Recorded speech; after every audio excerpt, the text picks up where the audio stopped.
Finish one book per week, 52 total. Keep a book journal and read more books. Find a way of getting better recommendations so I don't waste my time on any book less than fabulous. Read all the books I've been meaning to get to and build another bookcase. Self-publish. Okay.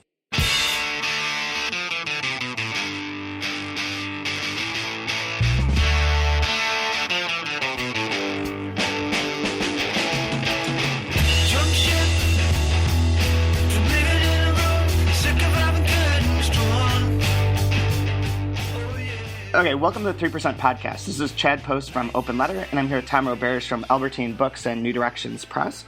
And today we're going to talk about some of the books that we read over the past year, since it's now 2015, and more importantly, some of the goals that we have for our reading in the future for 2015, which will make sense in a little bit. But one thing I wanted to start with, Tom, is I don't know if you already read this, but I just found this article that Mark Zuckerberg from Facebook is starting his own book club called A Year in Books, and he invited his 30 million Facebook followers to join him in reading a book every other week, starting with the first book called The End of Power by Moises Naim. I guess I'm not sure how you pronounce his last name. That has a super long subtitle. It's like The End of Power, from boardrooms to battlefields and churches to states, why being in charge isn't what it used to be. And apparently, like, this went up on the 3rd, so I guess Saturday. And the book was sold out at Amazon that weekend, although it's back in stock now, so it's out there. But I wondered if you had any thoughts on that.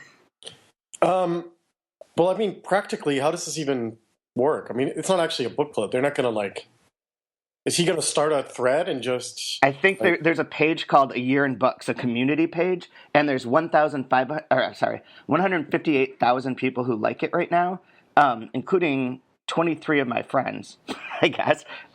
And there's on there's one that's like, the first post is, we'll read a new book every 2 weeks and discuss it here, and there's 406 comments on that. And then the first book is The End of Power is the next comment or post or whatever, and there's 574 comments on that of people discussing the book. Okay. Well, I'm looking on Powell's and I'm not even finding this book. It's the guy's last name is Naim, and it's Moises. Did not come up. Anyway, I mean, there's no way in hell I'm going to get involved. That's for sure. All right. This is where I play my role and be cynical and wonder if this isn't some sort of revenue stream for him, if Facebook is not being compensated for choosing whatever books they choose. Oh, that's interesting. I hadn't even really thought of it that way. Am I the only cynical one? I guess. Well, I wonder if they do, but I mean, it's kind of like the Oprah Book Club. I don't think she really got money to do it, but who knows? That would even if they don't, I wonder how long it will last. Reading a book every other week is a lot for most people. Yeah, I mean, yeah, and for most people, I mean basically everyone. Yeah, it's how is this book not on Powell's? I have no idea. That's super weird. Do you want the ISBN? No, I'll just go to Amazon. I'm sure it's there. This is just not what I wanted to do. I've now decided that just clicking on Amazon is bad. Just going to the website is bad. I'm not sure that's entirely true, but the world becomes a slightly worse place every time you click on Amazon. Something like that, or although maybe I should go there constantly and never buy anything. It is on Powell's. I found it. You did? Yeah. It's out of stock, though. Oh, is that why it didn't come up easily? Possibly. I just used the ISBN and it popped right up. I'm just curious because that's a shitload of people. If this becomes something that does attract people because people love Facebook or whatever, that could be a big deal for whatever book gets chosen. Yeah, I mean, I'm curious what obviously I'm looking, what'd you say, 158,000 likes? Yeah. What do you think the percentage is that they actually buy and read the book? I'm going to guess that it's probably right now, I'd say a couple thousand. Okay. Is going to be my best, and that's pretty good. But I wonder, if this actually, continues along, there could be, the 158,000 is only since Saturday. still 2,000 books. I mean, that makes you a bestseller. Yeah, absolutely. That puts you on the bestseller list. So it's definitely going to change the fortunes of some books. It is odd that he's doing one every other week. I mean, that pace is just absurd. It is super weird, and it's super interesting too, because it is like a permanent ongoing book club, because you could join in at any point in time onto that thread too. So even if you don't read The End of Power this week, all those comments are still going to be there. Right.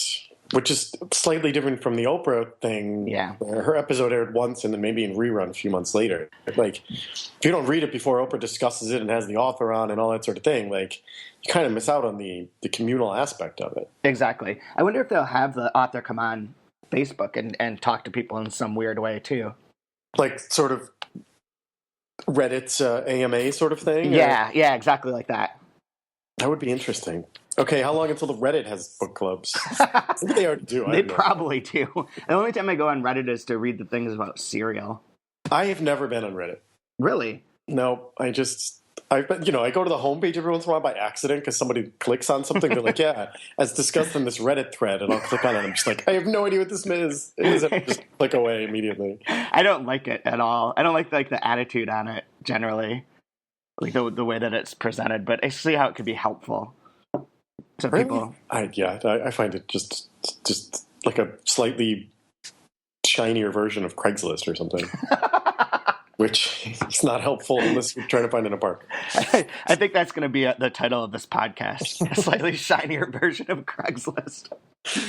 So, I mean, or is this, I mean, I don't know much about Mark Zuckerberg, and I certainly don't know what his real personality is like or anything like that. But there's also just a chance that, he's trying to do something philanthropic that isn't like him donating a bunch of money to something and watching other people do it. Like he's trying to increase literacy, and we'll have to see what kind of books he chooses in the future.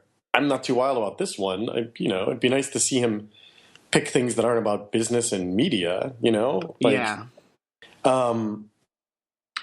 But if his goal is simply like, look, I'm a person who has a lot of followers and influence, and you know what? I'm going to do a very simple thing to try to help people in general, and that's, get them to read more because it benefits everybody, right? Right, exactly. So it's a good thing. I mean...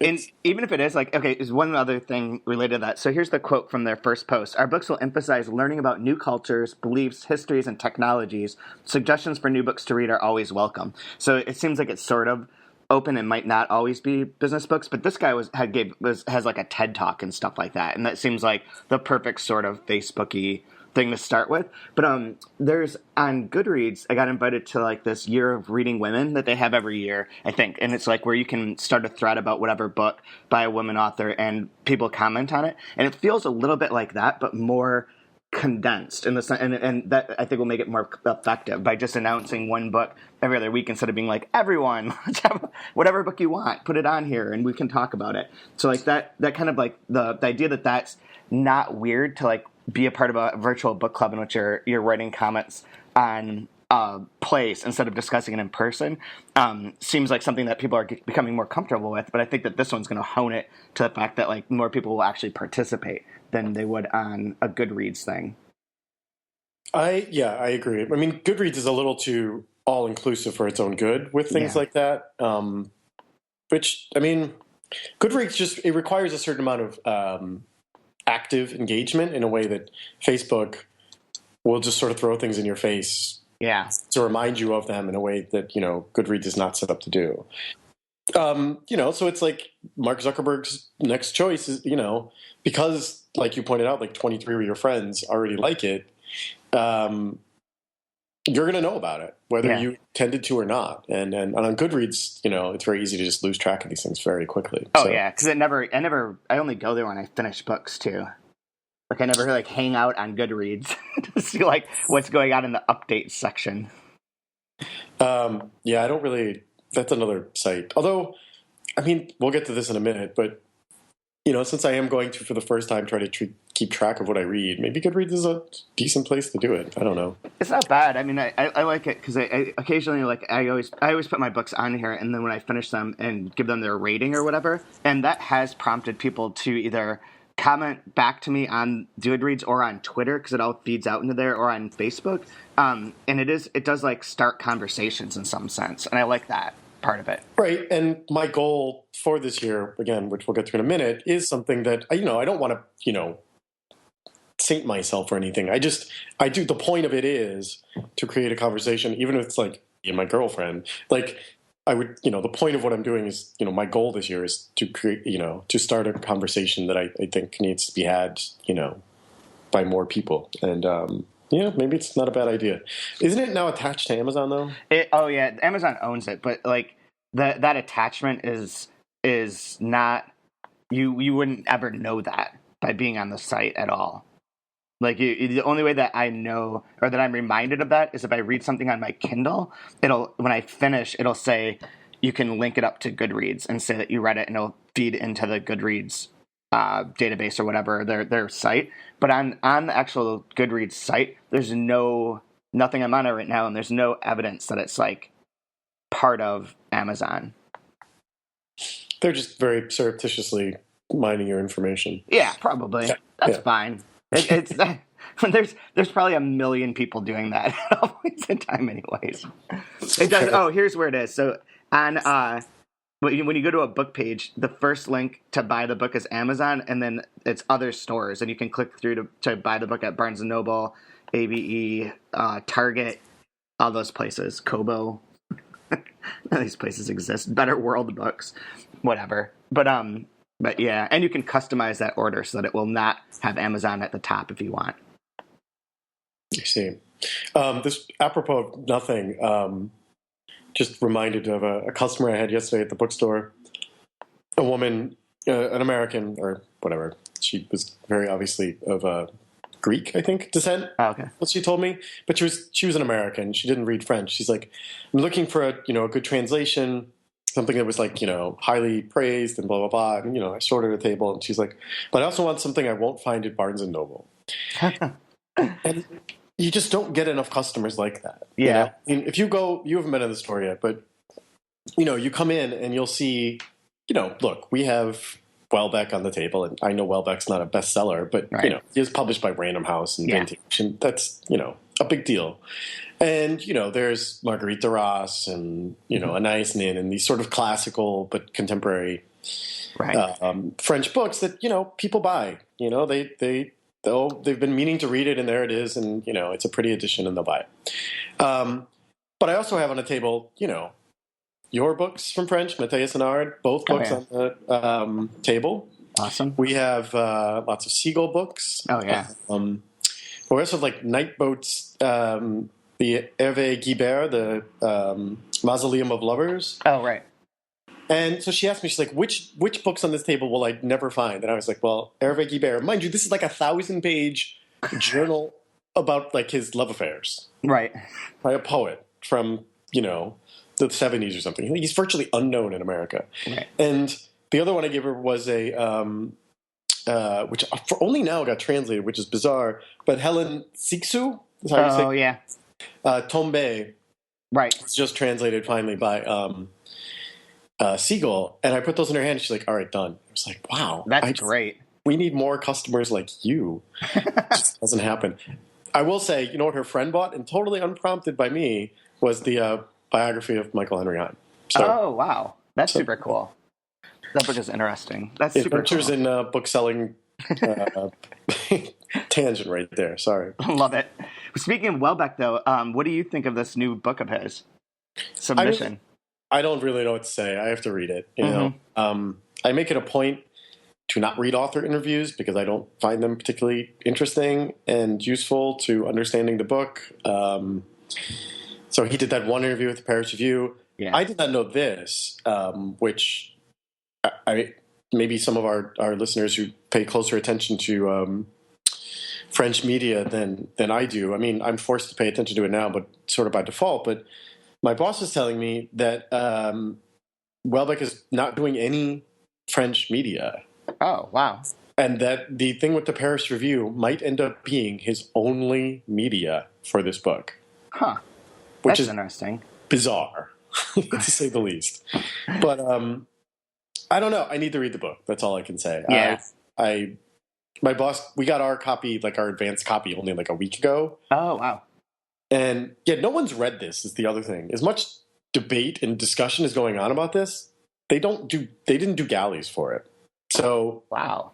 We got an advanced copy only a week ago, and the book comes out this week. So my boss took it home. He started reading it Saturday night, he said, and already my understanding was that the plot, and I don't want to spoil anything for anyone, but the plot doesn't really quite get going. So like maybe a third of the way in. Turns out that's not true. Like he said that, the world is set up very quickly, established very quickly, and that it's, just a France no one can quite wrap their heads around. Right. Yeah, for anyone listening, if you haven't seen it, it's the book set in 2022. France is, this is from the Paris Review thing, France is living in fear. The country is roiled by mysterious troubles. Regular episodes of urban violence are deliberately obscured by the media. Everything is covered up. The public is in the dark. And in a few months, the leader of a newly created Muslim party will be elected president. And then it goes from there. We should also clarify that the way the French system works, president is not the most powerful position. Right. Prime minister is. It's kind of like, but because there's multiple parties, they have this coalition. Mm-hmm.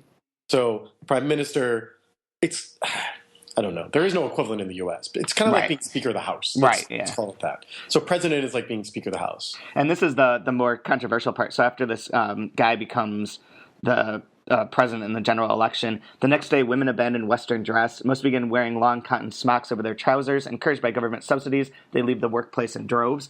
Male unemployment drops overnight. In formerly rough neighborhoods, crime all but disappears. Universities become Islamic. Non-Muslim teachers are forced into early retirement unless they convert and submit to the new regime.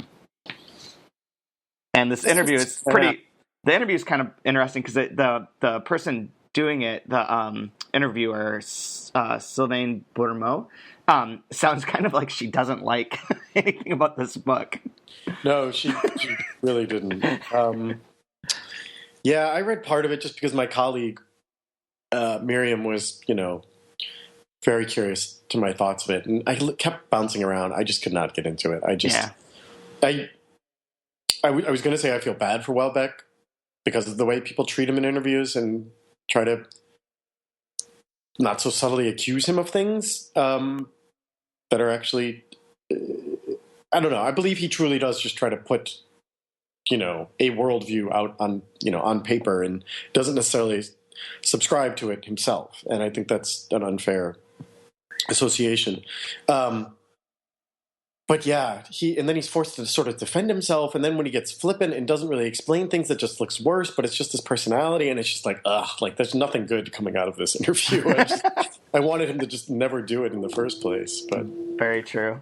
Very true. He wanted to try to defend it or explain himself, then so be it. It's if he fails in the process, that's his own fault. So. Yeah.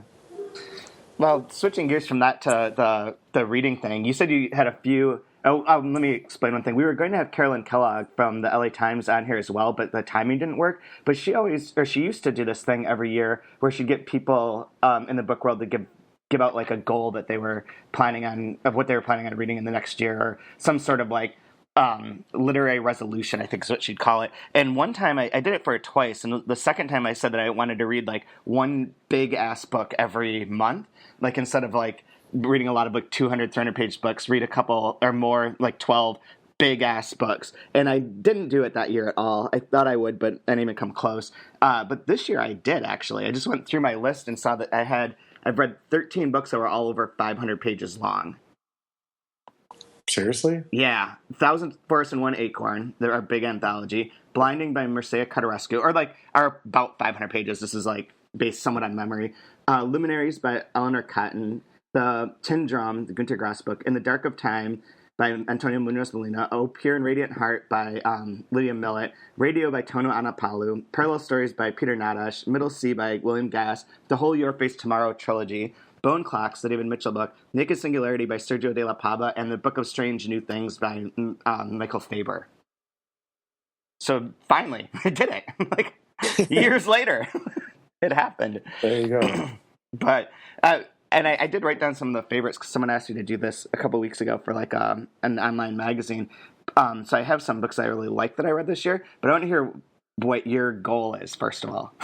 Wait, you didn't get to your goal. Okay, my goal is okay. So I read 80 books last year, but not very many by women. Some of them I read a lot of books by like Lydia Millett, Valeria Luiselli, Naomi Ait, Elena Ferrante. Are all fantastic authors, but I did not read a huge number of women's books, so that's a problem. But more importantly, I looked through where these authors are from, and they're almost all like South American or European. I've only read 8 books from outside of that area, from China, Egypt, Japan, New Zealand, and South Korea, and I want to change that this year. That's going to be my goal, is to read more books from other parts of the world instead of always reading Europeans and Latin Americans. So how are you going to quantify this, whether or not you meet this goal or not? Oh, I'd say if I read 20 books from that section of the world over the course of the year. All right.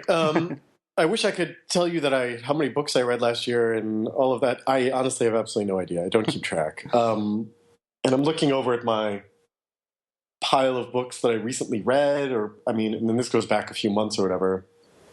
I couldn't tell you when I read these books or anything like that. Right. I have no idea what I read in like January of last year. None. Absolutely no idea. That said, I'm trying to think of like the best books I read. I think The Red Riding Quartet by David Peace was probably the best writing I read this year. I mean, that's 4 books and they were fucking amazing. Yeah, I have that as my all-time favorite from this year that I read too. Just amazing. Wait, the Javier Marias I probably read last year, no? Probably. It came out in like January, I think. Oh, no. It was out in 2013 because I remember I was reading it when I was meeting with Consortium before the year, but it's pretty close. Pretty close. Well, that was a good book. Yeah, that's a great book. Wrong year, so forget it.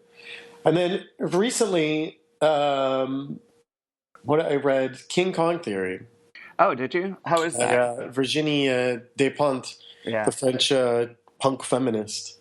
She's a new book. It's several years old. But I read it, and it's sort of what led me into this my resolution. Anyway, King Kong Theory is amazing, and she has a new book coming out in April, Apocalypse Baby, which is being translated. She also has a new book coming out in France now. So yeah, she and Welbeck, the two bad boys, bad girls of French literary scene are coming out at the same time. Yeah. She'll be at the bookstore, by the way. Oh, cool. So that was a really good book. It's not long. I mean, it's 150 pages or something like that. Other than that, I cannot think of something amazing. I mean, the David Peace just stood out. Yeah. So much, just because it's so brilliant. The Last Bolaño, I guess. Right, yeah. The Little Lump in Novelita was a surprise sort of hit. I mean, I really enjoyed that far more than I thought I would. Yeah. It was just a really, really good book. So my resolution is twofold. Partly because I never kept track before, and I'm sort of seeking to keep track. So I'm going to do that somehow, whether it's Goodreads or a Word document that I just keep updating or something. But my goal is to read twice as many books by women than by men.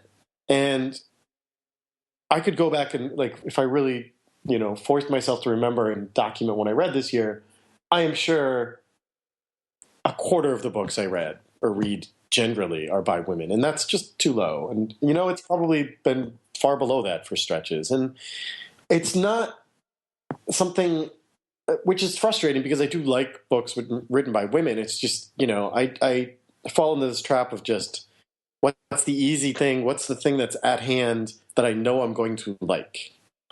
And because I read so many like noirs and thrillers, which, mostly are written by men, and not that there aren't ones written by women, but, generally they're written by men, and I sort of, I just reach for them. So my entertainment reading tends to be largely by men. And so I'm trying to swing that around. Like when I told my girlfriend about this, she was like, She's like, I don't think you'll have any trouble like finding really good like not like memoirs and like literary novels and um, philosophy and sort of social stuff, which I've been reading a lot more of these days. She's like, well, what are you going to do when you're on vacation and all you read is pulp? And I was like, there are some, there's just not very many. And so it'll take some looking. I mean, Christina Faust, she is on cold case crimes lists, and unfortunately I've read all of her books already. So, I got to find things that are similar to that. And I do want to read across the genres. I don't just read feminist theory, which I enjoy. I just, I should read, the big novels by women and the things like this. And that, I just generally don't feel compelled to read. And to be fair, I don't read the big novels by the men either. Yeah. I do not read, Dave Eggers or Jonathan Franzen or Jonathan Safran. I just don't read that shit. And, I'm constantly looking for interesting, challenging, sort of depraved, things. And depraved, I don't mean just sexually, just sort of, I like that part of the world, like the underbelly, whatever. I don't care about family dramas, Right. So, sometimes it'll take some looking, I think, but I also want to, submit myself to just walking into a bookstore, well, that isn't my bookstore, and just seeing what's on the table that, clearly the staff thinks is worth reading, that's written by women that maybe I'd never heard of, Right. So I need to do more of that. So I'm starting with, I'm finishing up, I started it before the new year. It's called Preliminary Materials for the Theory of a Young Girl. Huh. And it's written by a collective from Tikkun Magazine, which is French, and then it's been translated into English by Semiotext. Oh, okay. So it's not necessarily feminist. It's more of a consumer feminist. The idea is that the young girl, quote unquote, is the ideal consumer target. Yeah. Because she's vapid. She's been created and is believed to be vapid, and therefore you can just force anything upon her in capitalism. And then a lot of people just never get out of this trap of being that person. And it's men and women. It's used because their theory is hinged on the fact that, that's what marketers at all these companies, that is their ideal consumer. So I got to finish that up. I have like 20 pages to go. And then I'm going to read Apocalypse Baby in English because I got a galley from the Feminist Press. Oh, sweet. And I just ordered a copy from Powell's, like on New Year's Eve, like before we went to the bar, of Swimming Studies by Leanne Shapton. So right. I'm going to give that a try.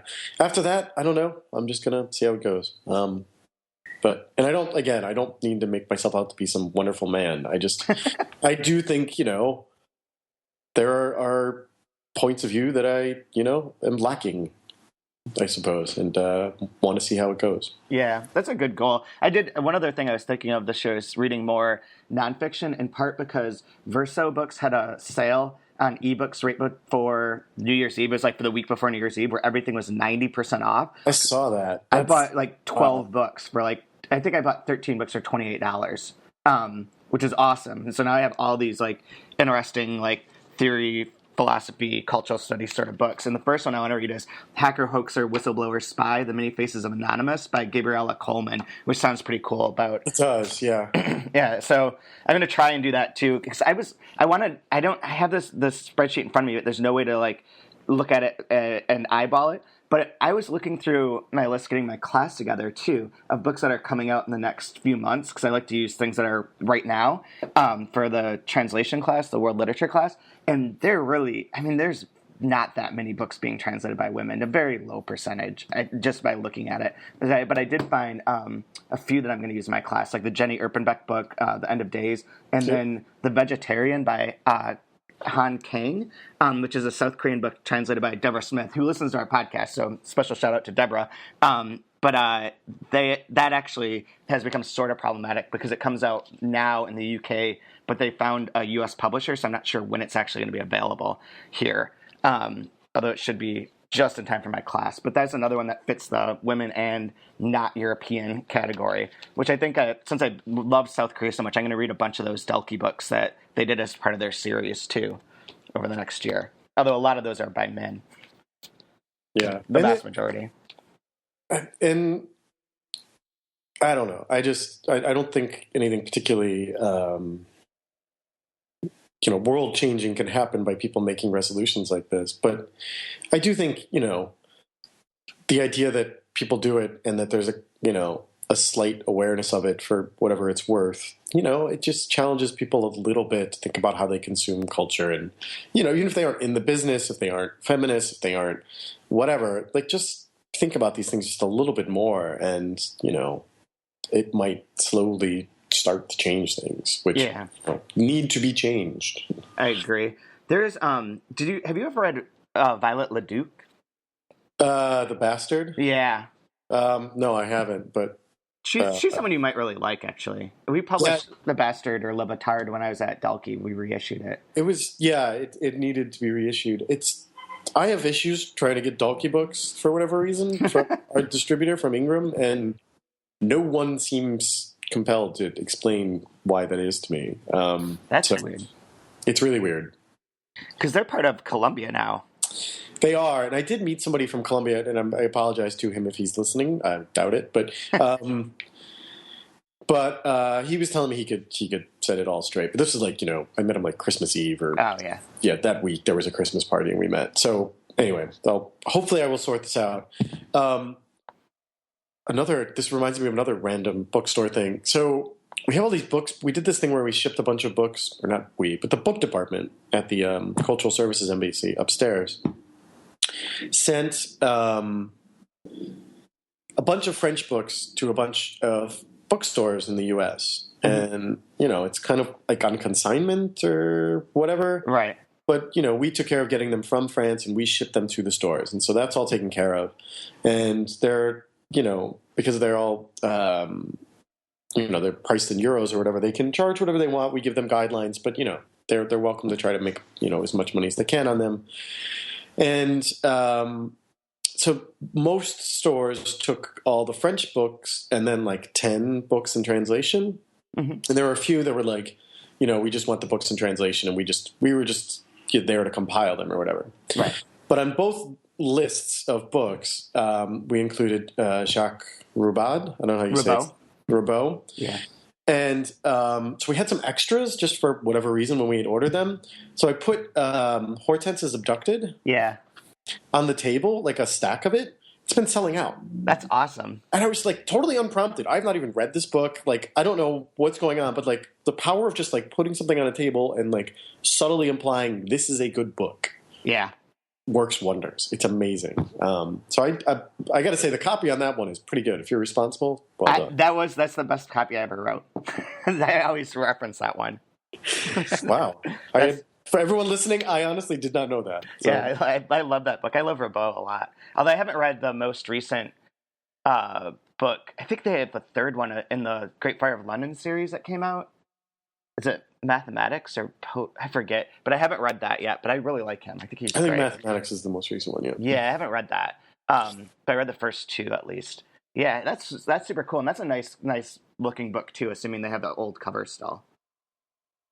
The cat. Yeah. That's exactly. That's awesome. So what else? Is there anything else to say about the resolutions? I really don't think there's a whole to say, but I don't think so. I would say I'm looking at Powell's Twitter feed. They had a thing. What's your New Year's book resolution? Uh-huh. And I'm not going to name all these people because I'm sure I'll screw up pronouncing their names and or some of them don't make any sense. But somebody said read at least 15 books and write 5 songs about them. Whoa. Dip back into In Search of Lost Time. Order all my books from Powell's to keep indie stores in business, which okay. This does not seem like a resolution, but it mentions 2 books. Under Blue Cup by Rosalind Krauss and Without You There Is No Us by Suki Kim. Oh, interesting. Finally, read Moby Dick. The remaining Andrew Vosh books I haven't read. I don't know who that is. I've seen his name, but I don't know who that is either, really. Finish 1 book per week, 52 total. It's not bad. Read at least 1 more book than I did in 2014. That is 22. Keep a book journal and read more books. Find a way of getting better recommendations so I don't waste my time on any book less than fabulous. Which, welcome to the internet. Yeah. Read at least 40 books this year and at least one Jane Austen. Okay. Huh. To finish writing the one that's been lounging around in Scrivener for the past couple of years. I don't know what that means. Is that an application? Hey, maybe. Yeah.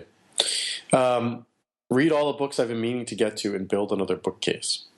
Read one more than I did this year, so 29, with an equal mix of fiction and nonfiction.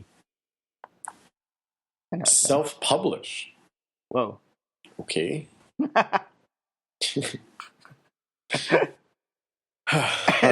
That's a very doable one. Yeah. This person oddly gives me a shout out. Oh, really? I was going to read twice as many books by women than by men. Nice. So. There we go. Well, we can check in, too, as the year goes along and see how that's going. Yeah. I mean, there's clearly I will have no shortage of finding books that I will like to read. Yeah. The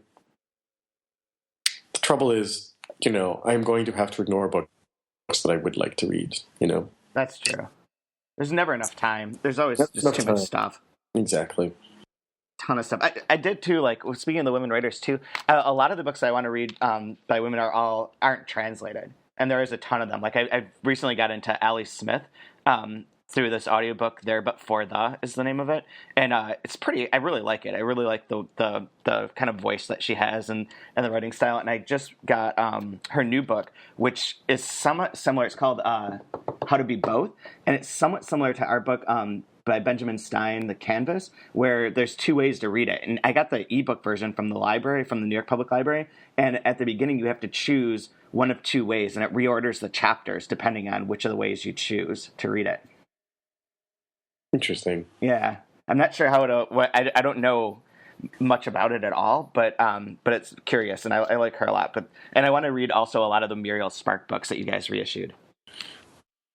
Okay. Feel free to ask me. I can point you to which ones are better. Oh, okay. Have you read all of them now? I've not read all of them. There are some I read like 2 chapters and I was like, nope, not for me. Oh. Yeah. She has a great voice. It's just sometimes it's just a little too, I don't know what the right word is. It's too much like a fishbowl. Oh, okay. And if you don't enjoy it, like it's not going to get better. Ah. You know what I mean? Like, if it's not for you, like, you should just find the next one, because they are different enough that you can find good ones. They're ones for you. But very cool. So you're on rant this week, right? Am I on rant? Yes. Can I? I'm going to rant about I'm going to be so many months behind on this, but to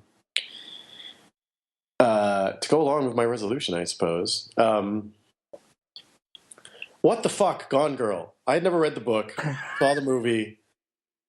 1, why did everyone love that movie? 2, what the fuck? Like, she's a horrible, horrible character, and I can't.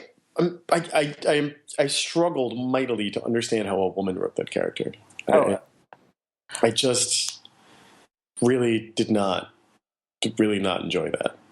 It was really frustrating to think that a woman wrote that book, and I don't know. I have a hard time finding anything redeeming about that movie at all. I have not read that at all. Overrated. That's what I'm going to say. Totally overrated. What the fuck? I do not understand the fascination of the book or the movie, especially by lots of women. Like, yeah. Is she a hero? I'm so confused by the cultural fascination with this book and movie. I want to get it. That's one of the books I plan on downloading the ebook or the audiobook at some point in time, because I want to know what it is, but I don't really want to go through the process of watching the movie or reading the book, I suppose. But I want to read. I'll watch the movie after I read the book if I like it. I don't know. I was mystified by why everyone thought it was so good and why it was so. Man, I can't believe a woman wrote it. It's just, I just couldn't believe it. I could not believe it. And I'm sure there are plenty of people listening who are like, you've got this completely backwards, and she's like a hero and blah, blah, blah. And I just failed to understand that at all. You know, it's crazy. Okay, so I'm looking at her Wikipedia page because I wasn't sure how many books she's written, and there's just the 3 apparently, which are the 3 that I always see out there. Anyways, she's at the bottom category is television writing, and that TV show that I go on and on about, the UK one called Utopia, that's amazing, and I think you'd really like it, is being remade for HBO, and she's writing the scripts for it, and it's being produced and directed by David Fincher. Wow. Really? Yeah, that's kind of wild. I'd really like the UK version. I'm terrified that it's not going to be as good in the US, so I'll probably end up watching it anyways.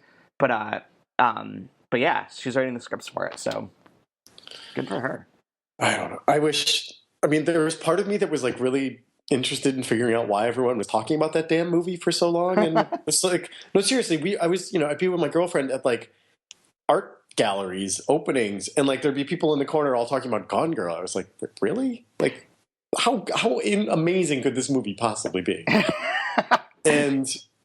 But no one was talking about what I'm now just utterly frustrated by, and I don't know. I think it's a bad thing that we think a crazy woman or a mentally, traumatized woman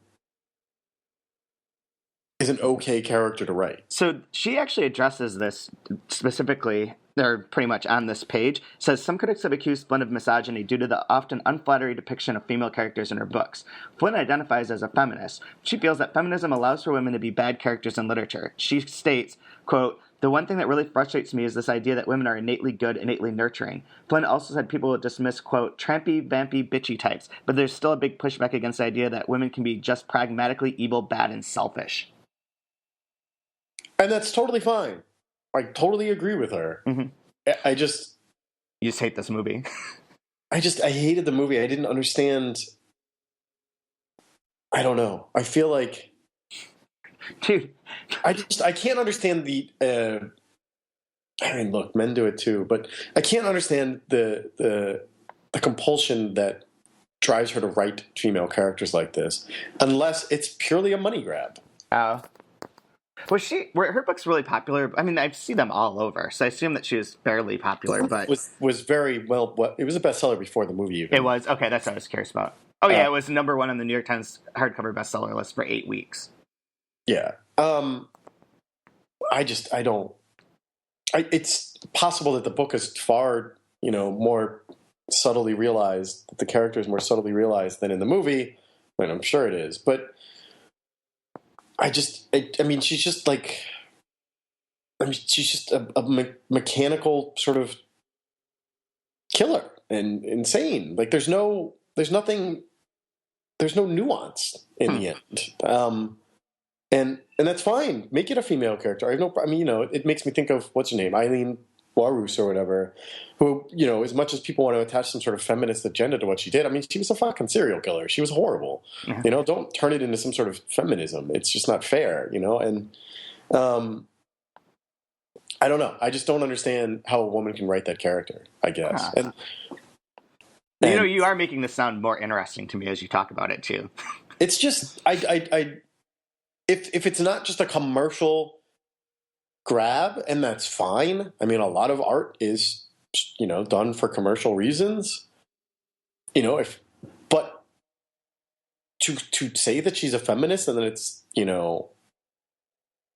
that, not all women are good and motherly and naturally, and, that's a very good point for her to make. Mm-hmm. It's just, I don't see what's redeeming about this movie otherwise. That's my problem. I failed to understand why people found it so interesting, I guess is my problem. We turned it off. We were like, meh. Like, yeah. What? Why were people so intrigued? It was very, very, very confusing. Oh, man. Anyway, and I know I'm like being all over the place and trying to, give them the benefit of the doubt and not. I can't understand how a woman wrote that book. Overrated. Totally overrated. So I'm sure we'll get some pushback on that. Probably. Sure. And I tried to find like better, like more nuanced critique of this. Like a few days later, I was like, all right, I avoided this all when it came out because I hadn't seen the movie. I'm going to look at the discussion. Mm-hmm. There's not really much discussion like that gets that detailed about it. It was more like the reveal that, there are two parallel narratives going on, which actually is revealed like half an hour into the movie. So, before we actually, because I mentioned we're going to get emails, I'm going to get yelled at because I didn't understand the movie. Someone out there is going to school me on why I didn't understand this movie. I'm sure they will. Who is this? Tony Malone, who I think is he's the Australian. I think he's in Australia, yeah. He was talking about the Korean books. Yeah. Did you see this email? Do you not check our... I do not check it very often. Yeah. Anyway, I think in our discussion of all the Koreans and everything, and how did this come up? What were we talking about? We were talking about my trip to South Korea. I know, but did this also in the conversation about... It's like how they pay for... books. Yeah. Dalkeys. So I think this is all wrapped up in the Dalkey. Right, because I was saying that they don't edit them or fix mistakes, and it's just kind of a mess. Right. Yeah. Anyway, he talks about one apparently in a review. Anyway, he sent an email, and he says, it's also a shame that the good ones in the series, I assume he's talking about the Dalkey series? Yeah, probably. Are swamped by the rest of the group. No one writes back Pavan for a Dead Princess, and the Republic of Uzupis are all excellent. I hope the latter two get some consideration for the Best Translated Book Award. Here's hoping that Open Letter do take up the option to create their own series like this. So, yeah, he links to an article that reviews One Spoon on This Earth. Huh. I don't know. And he talks about apparently it's talking about the proofreading and all these sorts of things. And, oh, interesting. Yeah, it's a shame, It really is. It's a real shame. The Pavane for a Dead Princess, I just finished right before the end of the year. I really like that book, too. I think he's right. I haven't read the Republic of whatever that word is Bessus or whatever, but I have that on my shelf. Uzupis? Uzupis? I don't know what that accent over the Z, what sound that would make. Oh, there's an accent? Yeah. Oh, yeah, it's like a U, and then the Z has like the carrot thing on top of it. Yeah, I have no idea. I don't either. But that one looks pretty cool. Another Man's City is pretty interesting, too. Okay. But, yeah, that's interesting. You have a rave? I do have a rave. My rave is actually a personal one in that today is my daughter's 11th birthday. So I just want to rave about her. My rave is a shout out to my daughter, Chloe, for turning 11 and being amazing, because she is very amazing. And I'm glad that I hope she has a good birthday. So basically that's my rave. It's just for my daughter. Is she a fan of the podcast? She is not a fan of the podcast. I think she would listen to the podcast just because, but I don't know. She's a fan of books. She reads all the time and loves going. She just got her first library card yesterday, so she's super psyched to keep checking things out, and she reads all the time. So she will become a fan of the podcast once she's old enough to hear words like fuck and stuff like that. I hate to break the news to you. She has heard that word. Oh, she has heard it many times, but I'm not sure she's ready for podcast style. She's heard it from you. Yeah, she has heard it from me. Inadvertently. They had the best thing this last weekend when they were here. I said, what it was someone on TV said, asshole or God damn it. And my son's like, well, you can't say that unless you're in the kitchen and cooking. And I was like, what? And he's like, well, that's what mommy says, is that she's allowed to swear when she's trying to cook. I think it's kind of awesome. So he's decided that when you're in the kitchen cooking, you can swear all you want because shit's just going wrong. But outside of that, you're not supposed to. Interesting. Yeah. Interesting. Very strange. Very strange. Well, happy birthday. Yeah. Although she's not going to hear that. Right. Or would it be accurate because the day that this will go up will not actually be her birthday? Right. But nevertheless, that's my rave. So, well, cool. I don't think I have anything else for today at all. No. Oh, hey. Yeah? This might get edited out by Nate, who is not a sports fan, but you know what? Fuck you.